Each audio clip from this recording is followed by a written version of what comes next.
আজকে নাস্তা নিয়ে যাচ্ছিলাম মাঠে, হঠাৎ এবার দেখি রাস্তায় তো একটি গাড়িও নেই। তাই আমি ভাবছিলাম যে আজকে যে কি মুখ করে যে ঘুমে তুটেছি তা বলার কায়দা নেই। এই কথা বলতেই দেখি দুইটা মেয়ে সাইকেল চালিয়ে আসছে। আমি ভাবছি যে এই দুইটা মেয়ের কাছে একটু লিফট চাই। বাবারে বাবা, লিফট চাওয়ার সাথে কিভাবে না করে দিল। ব্যাপারটা হলো আমি বসে বসে তেঁতুলের আচার খাচ্ছিলাম, হঠাৎ এবার ভাগ্নেরা বলছে যে চল মামা আজকে বেড়াই আসি। তাই আমিও রাজি হয়ে গেলাম। এখন তো আমরা তিন মামা ভাগিনে বের হয়ে পড়লাম একটি সাইকেল নিয়ে। তারপর তো ঘুরতে ঘুরতে চলে আসলাম আমার এক আপা বাড়ি আসার সাথে দেখি দুইরে পিস, ঘরে পিস, সাইডে পিস, পিসে পিস, খালি পিস আর পিস। এটা দেখেই তো মাথা নষ্ট। আমাকে আবার বলছে যে আমার এই নাস্তা নিয়ে মাঠে যেতে হবে। এটা শুনেই তো আমার মাথা নষ্ট যে হবে না, তিন মামা ভাগিনে যে কেবল সাইকেল চালিয়ে এসেই তো আমার জিভে বের হয়ে গেছে। তারপর আপা বলছে যে গাড়ি পাওয়া যায় রাস্তায়, তোর সমস্যা নেই। তাই আর কি, আপা বাড়ি এসেছি যখন কাজ তো একটু করে দিতেই হয়। তারপর তো একটা গিরে আমি মাথায় বেঁধে তারপর তো ভাতের কাপলা নিয়ে তো রাস্তায় বের হয়ে পড়লাম, কিন্তু রাস্তায় তো একটি গাড়িও মিলছে না। হাঁটতে হাঁটতে তো অনেক দূরে চলে যাচ্ছি, কিন্তু গাড়িতে একটিও আসছে না এবং কি আমাকেও নিয়ে যাচ্ছে না। তারপরে দেখি একটি মোটরসাইকেল ভুরুত করে দিল এক দৌড়, কিন্তু আমাকে তো নিল না। এখন তো বেশ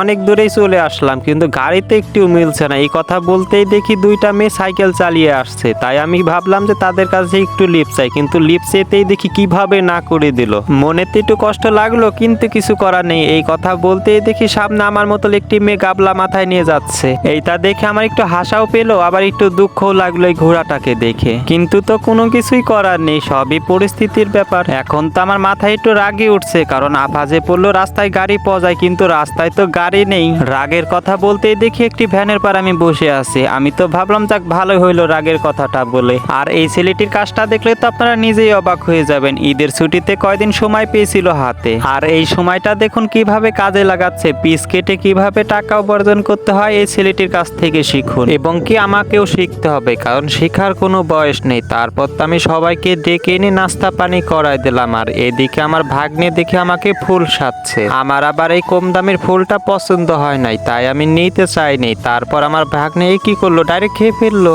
এভাবে যে আমার ভাগ্নে যে ফুলটা খেয়ে ফেলবে তা তো আমি বিশ্বাসই করতে পারছি না। তারপরে আর কি, আমার বোনার তো একটু হেল্প করার জন্য পিস উঠানো শুরু করে দিলাম। আর পিসগুলো তো মাশাআল্লাহ খুবই সুন্দর হয়েছে। তারপর তো পিস উঠাতে উঠাতে তো আমার হাতের অবস্থা তো 12টা বেজে গেল। আমি তো আর ভাবছি যে আর পিস উঠাবো না, কারণ আমার তো সেরকম অভিজ্ঞতা নাই পিস উঠানো, কারণ পড়াশোনা করেই তো কুল পাই না, কাজ করবো আবার কখন। তারপর তো আমার ভাগ্নে দেখি কাটা নিয়ে এসেছে। আমি তো ভাবলাম ছোটবেলায় অনেক আগে খেলেছি কাঠা, আজকে আবার খেলি কাটা। আর আমাদের এদিকে তো সম্ভবত কাটা খেলা বলে, আপনাদের ওদিক কি বলে। তারপর তো আমার ভাগ্নের সাথে তো আমি খেলা শুরু করে দিলাম, কিন্তু ভাগ্নের সাথে তো আমি পেরে উঠতে পারছি না। আর আমার ভাগ্নে যেভাবে নিরিখ করে যে কাটাটা খেলে সেটা দেখলেই তো আমার মাথা নষ্ট, কারণ আমার ভাগ্নে তো এটা খেলায় অভ্যস্ত। আমি তো অনেক আগে খেলেছি, এখন তো আর খেলি না। তারপর তো ভাগ্নার সাথে না পেরে কাটা ব্যাগটি চ্যাঙাতে ফেলে দিয়ে চলে আসলাম। আসার পরে চারজন মিলে একটি পিজের বস্তা উঠে দিলাম আমার বউনার মাথায়, কারণ এই পিজের ওয়েট হলো প্রায় 110 কেজি। এত